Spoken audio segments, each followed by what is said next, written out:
Certains prédisent qu'elles feront partie de notre alimentation quotidienne dans quelques années. Que diriez-vous d'un repas à base de micro-algues? Il ne s'agit pas de manger du varech ou du goémon, mais de minuscules micro-organismes parés, paraît-il, de 1000 vertus pour la santé. C'est le grand format de ce 20h. Il est signé Louise Marcy et Alix Ponsard. Et si demain, vos gâteaux ne contenaient plus un seul œuf, votre mayonnaise non plus, du beurre dans vos pâtisseries, c'est terminé. Bientôt dans votre saumon, plus aucune trace de saumon. À la place, un substitut végétal, les microalgues. On les appelle les super-aliments. Un ingrédient prometteur auquel on prête 1000 vertus. Le futur des microalgues, il va être très difficile à décrire tellement il va être hallucinant. Des organismes miracles, très appréciés des industriels.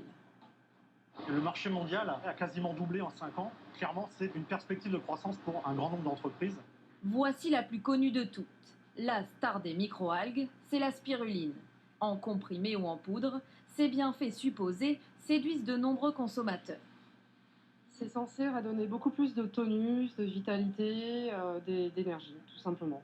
Malgré son prix, environ 150 € le kilo, les ventes ne cessent d'augmenter, plus 15% chaque année en France.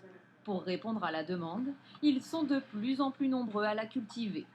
200 producteurs français, dont Kevin Soulier. Il s'est lancé il y a 3 ans dans cette culture très exigeante. C'est un micro-organisme qui se développe très vite quand tout va bien, mais quand ça va mal, ça peut aller aussi très vite dans l'autre sens.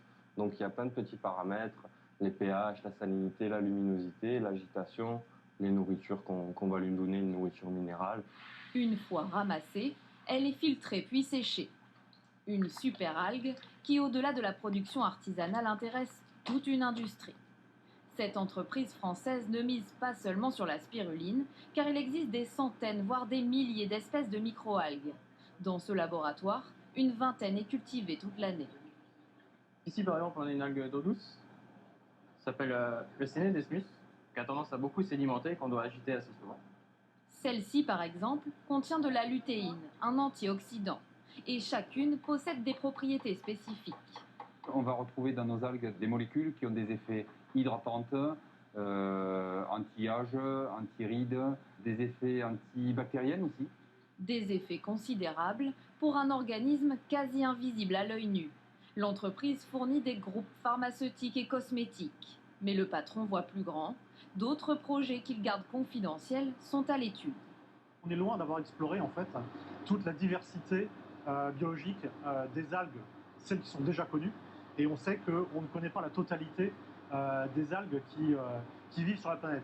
Ce potentiel inexploité attire de nombreuses entreprises, comme ce laboratoire par exemple.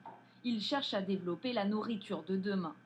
Grâce aux microalgues réduites en poudre, des recettes sont élaborées pour imiter les produits connus des consommateurs. On a une mayonnaise qui se tient bien.